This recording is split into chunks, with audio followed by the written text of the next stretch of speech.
You are standing in a seed cellar underneath a farmhouse in rural Kentucky in 1952. Every seed in these jars was saved from last year's harvest.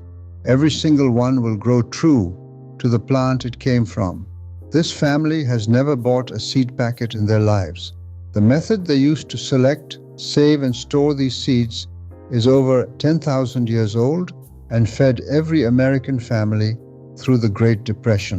In 1958, one piece of federal legislation began the process that made this method disappear from American farms within a generation. Your grocery bill is not inevitable. The seeds that could eliminate it are sitting inside every vegetable in your kitchen right now. I am going to show you exactly what they buried, exactly who buried it, and exactly how to use the same method Depression-era families used to feed themselves for free, starting this weekend with what you already have. When I was a boy in Tennessee, my grandfather showed me a simple biological reality that industrial agriculture has spent millions trying to make you forget. It starts with open-pollinated seeds, the heirlooms passed down through generations. These seeds are genetically stable. If you control their pollination by keeping different varieties of the same crop isolated, the seeds you harvest will grow true to type. The offspring will look, taste, and produce exactly like the parent plant, season after season.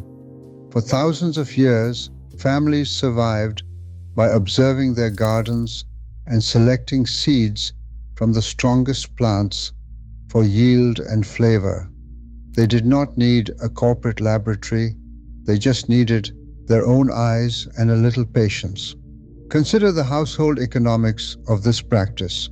A single tomato on your vine contains 20 to 30 seeds. Saving those seeds means that one tomato provides dozens of new plants for next year at zero cost. This is the natural engine of self-sufficiency. It is a closed loop that costs you nothing, which is precisely why it became a threat to a commercial system built on repeat purchases. This isn't a modern trend or a backyard hobby I made up. The paper trail of human survival is written in seed dust. Archaeologists trace systematic seed saving back over 10,000 years to the very birth of agriculture. On this continent, indigenous growers perfected the Three Sisters system of companion planting, relying on saved seeds to sustain entire civilizations. When early colonists crossed the Atlantic, they carried seeds from Europe like family gold. Even Thomas Jefferson kept a meticulous record at Monticello. His garden book, spanning from 1766 to 1824, documents more than 330 distinct vegetable varieties he cultivated and saved. For most of our country's history, the government supported this independence. Before 1950, USDA extension bulletins actively taught farmers how to clean, dry, and store their harvests. The chain of knowledge only survived because people protected it, like the founders of the Seed Savers Exchange in Decorah, Iowa, who started in 1975 and now safeguard over 20,000 heirloom varieties. We used to know that saving seeds was just what a sensible household did to survive. This quiet, everyday habit was the norm across America. Before 1950, the vast majority of farm families saved their own seeds. Buying seeds from a store was rare, a last resort if a crop failed or a family moved to a new valley. But the ground began to shift beneath our feet long before then, starting in the halls of Congress. The Plant Patent Act of 1930 created the first legal pathway allowing companies to patent living plants. It was a quiet, bureaucratic change, originally targeting only asexually reproduced varieties like grafted fruit trees. To my grandfather, it probably seemed like a distant legal curiosity. In reality, it was the first crack in the foundation of our agricultural independence. Corporate agribusiness poured millions into hybrid seed development during the 1940s and the 1950s. Their goal was to lock you into a permanent repeat buy cycle. You see, unlike stable heirlooms, hybrids do not grow true to type. Replant them next spring and you get a chaotic weak crop. To secure a harvest, you must buy new seed from them every single year. The strategy worked perfectly. USDA records show hybrid corn captured over 95% of the American corn market by 1958.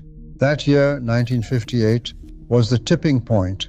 A federal policy shift began the quiet, tragic erosion of independent household seed saving across America.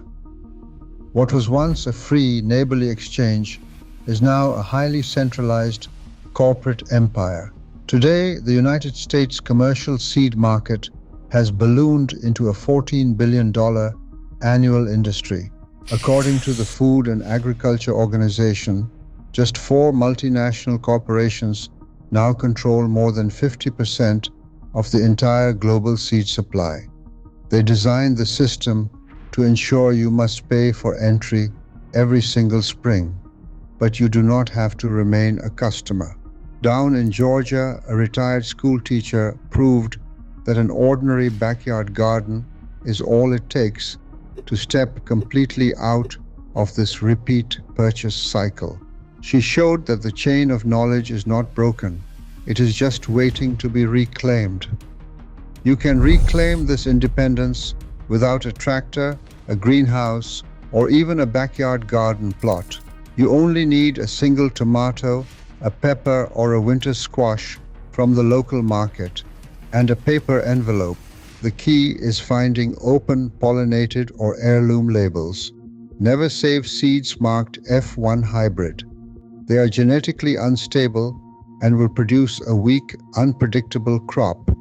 Always save seed from your best, healthiest specimen to carry forward the strongest traits.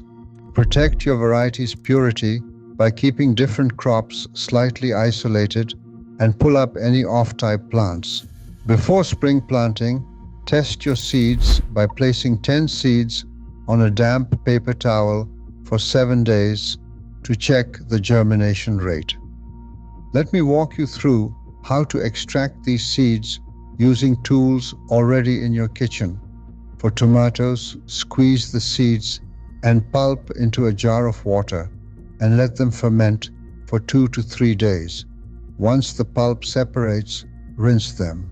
The viable seeds will sink to the bottom. For peppers, scrape the seeds out, rinse them, and let them air dry for 1 to 2 weeks. With squash and cucumbers, wash the pulp away completely and dry the seeds for 2 to 3 weeks. Beans and peas are the easiest. Leave the pods to dry directly on the vine until they rattle, then shell them. Never use plastic baggies which trap moisture. Slip your dry seeds into paper envelopes labeled with the variety and harvest year. Place these envelopes in a sealed glass jar with a silica gel packet and store them below 50 degrees Fahrenheit. Stored this way, most of your vegetable seeds will remain viable for 3 to 6 years. Down in rural Georgia, a retired school teacher works a simple quarter-acre backyard plot. For years, she spent $140 every spring on retail seed packets, buying into the same cycle of dependence most gardeners accept. 6 years ago, she attended a seed swap at her local library and brought home 12 heirloom varieties. She planted them, watched them grow, and carefully saved the seed from her first harvest. She has not purchased a single packet since. From June through October, her garden now produces roughly $180 a month in grocery savings. Over 6 full years, her total seed cost has been exactly zero. The entire system stays within 12 paper envelopes, a single glass jar, and the quiet triumph of knowing those seeds belong to her. This is not about theory, it is the practical lived evidence that an ordinary household can step off the commercial treadmill, reclaiming the ancient basic knowledge that allows you to feed your family forever. Reclaiming our seeds means reclaiming our independence from corporate control. Download my free heirloom guide below and share your family's history in the comments. Next, we will expose how the 1970 patent laws quietly stole your backyard's legacy. Keep growing, friends.